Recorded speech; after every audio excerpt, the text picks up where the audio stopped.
neuroplasticity. It tells us we're not hardwired to be a certain way for the rest of our lives. The latest research in epigenetics says we're not doomed by our genes, that in fact we're marvels of adaptability and change. So as a person started to contemplate and think about, who do I want to be when I open my eyes? What would it be like to be happy? What would it be like to live a new life?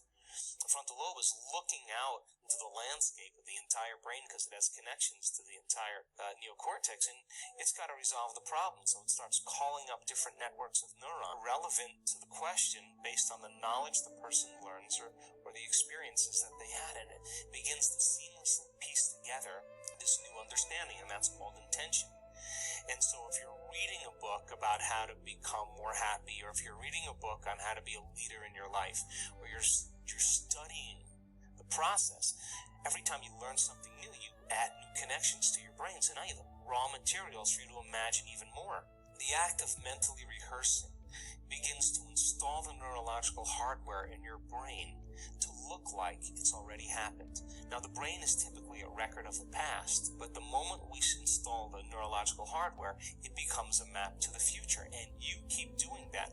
The hardware becomes a software program, which means you start thinking like a genius. You start acting like a happy person because there's no mystery there, because you installed the circuits. And then these people didn't wait for their wealth or their health to feel gratitude and to feel empowered or to feel love, a love for life. They began to feel those emotions ahead of the experience.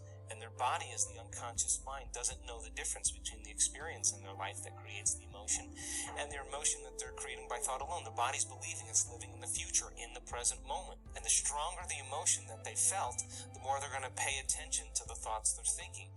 And now all of a sudden, they're changing their biology from living in the past present reality to living in the future present reality. And I was so intrigued by this process that I went back to school to study neuroscience, because it was the answer.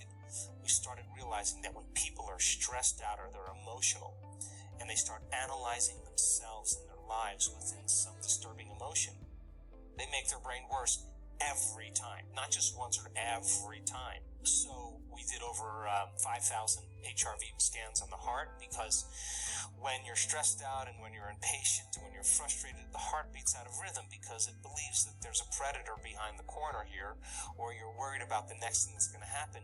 You're switching on the survival centers. And so it takes a clear intention and elevated emotion to begin to affect matter and the nature of reality. So you got to open your heart. But when you feel gratitude and appreciation and love and kindness and care, your heart starts beating in rhythm.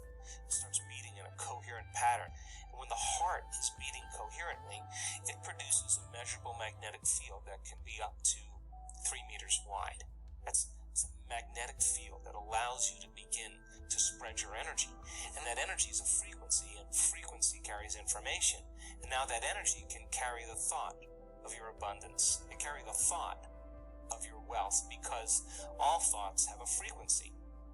The emotion of guilt, the energy of suffering, cannot carry the thought of abundance or health, because it's not the same energy. And just like you could say, I'm healthy, I'm healthy, I'm healthy, I'm healthy with your conscious mind, and if your body's been emotionally conditioned into unhappiness or pain, that thought never makes it to your body, and there's no connection between the mind and body. So when people elevate their emotional states, like in a state of gratitude, the emotional signature of gratitude means the event has already happened. It means when you give thanks, you're getting something. So when you start giving thanks, your body's in a perfect state of receiving. We measure the energy around people's bodies. If you're freeing your body from the chains of those emotions that keep you anchored from the past, you should go from particle to wave, from matter to energy, liberating energy and freeing your body. We also have done measurements on immune regulation, and we found that just a few times a day, 10 minutes a day for 4 days, just elevating your emotional state will strengthen your immune system by more than 50%.